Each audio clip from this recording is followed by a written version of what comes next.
Hello friends, आज से हम शुरू करेंगे यूनिट सेकंड कार्बोहाइड्रेट। और आज के लेक्चर में हम उसके बेसिक इंट्रोडक्शन की बात करेंगे।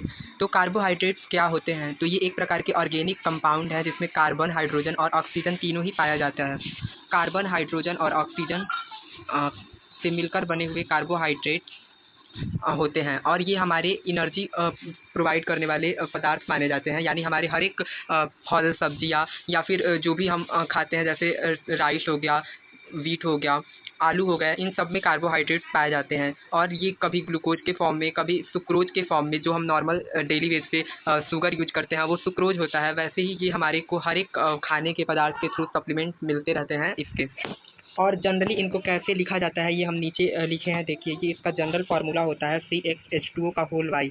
लेकिन हम हर एक कार्बोहाइड्रेट को इस फॉर्म में नहीं लिख सकते, तो ये इसका बस एक बेसिक जनरल फार्मूला ही हम कह सकते हैं।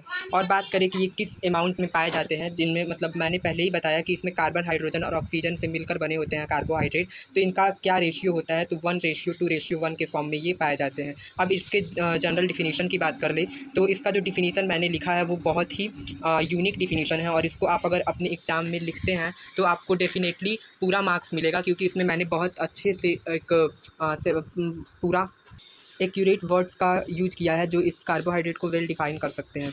These are optically active organic compound. Optically active मतलब क्या होता है? जैसे जो हमारा कार्बोहाइड्रेट है, मान लीजिए कि किसी बीकर में है, तो हम इसमें से प्लेन पोलराइज लाइट को अगर पास करेंगे। प्लेन पोलराइज लाइट एक प्रकार का लाइट होता है, जो मान लीजिए कि हम इस तरह से इस प्लेन पोलराइज लाइट को इससे पास कर रहे हैं, तो वो इसको क्लॉकवाइज डायरेक्शन में रोटेट करेगा, तो वो ऑप्टिकली एक्टिव कहलाते हैं। तो जब हम इस सॉल्यूशन से प्लेन पोलराइज लाइट को पास करेंगे तो ये ऑप्टिकली एक्टिव होने की वजह से इसको ये क्लॉकवाइज डायरेक्शन में, दो तरह के डायरेक्शन होते हैं, एक एंटी क्लॉकवाइज और क्लॉकवाइज, तो इसको क्लॉकवाइज डायरेक्शन में रोटेट कर देगा, जिससे हमें पता चल जाएगा कि हाँ ये कार्बोहाइड्रेट है। तो ये भी इसको एक टेस्ट करने का अच्छा टेक्निक हो सकता है। तो इस तरह से हम इसको पता कर सकते हैं, कार्बोहाइड्रेट ऑप्टिकली एक्टिव होते हैं।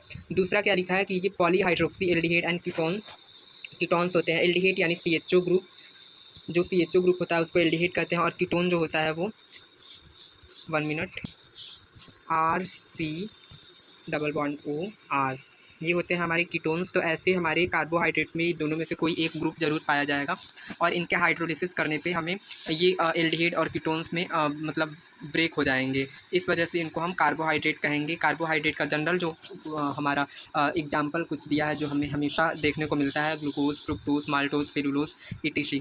कार्बोहाइड्रेट्स को हम सेकेराइड्स भी कहते हैं, जो कि एक ग्रीक वर्ड है। और सेकेराइड ग्रीक वर्ड के सैक्रोम से डिराइव हुआ है, जिसका मीनिंग होता है शुगर, जिसको हम शुगर कहते हैं। तो इससे हमको इसके बारे में पता चल गया कि शुगर और कुछ नहीं, कार्बोहाइड्रेट्स होते हैं। और इनको जनरली हम इस फॉर्म में रिप्रेजेंट करते हैं, CxH2O का होल वाई। और इनका रेशियो 1:2:1 होता है।